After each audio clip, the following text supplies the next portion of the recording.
Bienvenue pour cette émission de Déclencheur. La photo, comme vous ne l'avez jamais entendu. En hiver, le ciel est plus souvent couvert. On est aussi plus souvent à l'intérieur puisqu'il fait froid, donc il y a moins de lumière et le photographe doit s'y adapter. Heureusement, nos réflexes, nos hybrides permettent de pousser la sensibilité.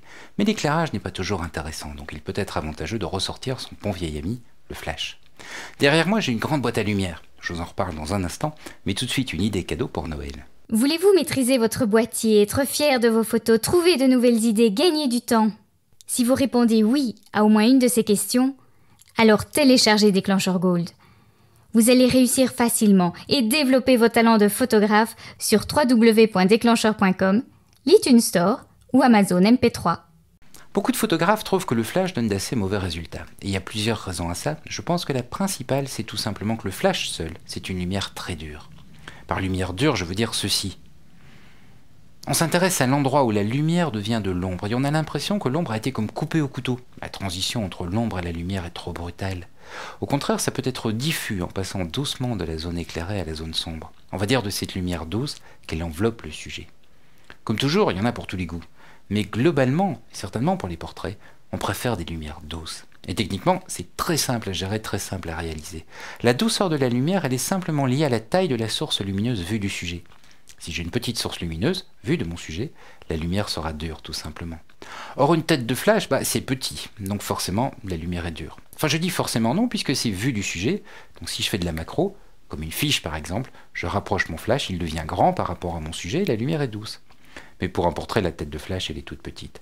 Donc la solution, c'est de l'agrandir. Et c'est pour ça qu'en studio, on va utiliser de grands réflecteurs ou de grandes boîtes à lumière. La belle lumière flatteuse de la mode, c'est tout simplement une très grande lumière.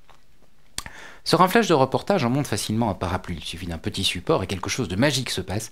La petite source lumineuse du flash devient la grande source lumineuse de la taille du parapluie. C'est le même principe pour les boîtes à lumière. Celle que j'ai derrière moi fait plus d'1 mètre, 1,50 m, pour avoir une lumière très douce, très enveloppante en portrait. Évidemment, ça devient vite encombrant, donc c'est bon pour de la photo posée. En reportage, on veut quelque chose de plus léger. Et donc en reportage, première solution, on va éclairer indirectement. Souvent, on va incliner la tête du flash et faire rebondir la lumière sur un plafond ou sur une autre surface neutre. Ici, le plafond est assez haut, donc j'utilise un réflecteur pour vous montrer le principe. Mais on voit que le flash, dès qu'il se réfléchit sur une surface, la source lumineuse s'agrandit. Pour éviter toute confusion, je le répète, j'utilise ici un réflecteur pour l'illustration, je ne l'emporterai pas sur le terrain. Sur le terrain, j'utiliserai un réflecteur naturel, comme un plafond ou un mur neutre. Mais bon, si l'éclairage vient toujours du haut, vient toujours du plafond, c'est pas génial, ça fait des poches d'ombre sous les yeux, puis c'est lassant.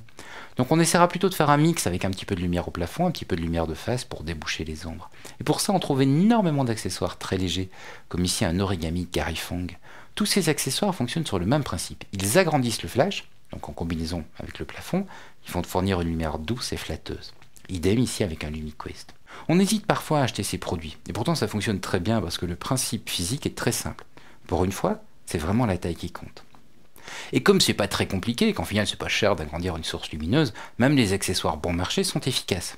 Et si on trouve que c'est trop cher, on bricole ça soi-même facilement avec une feuille de papier.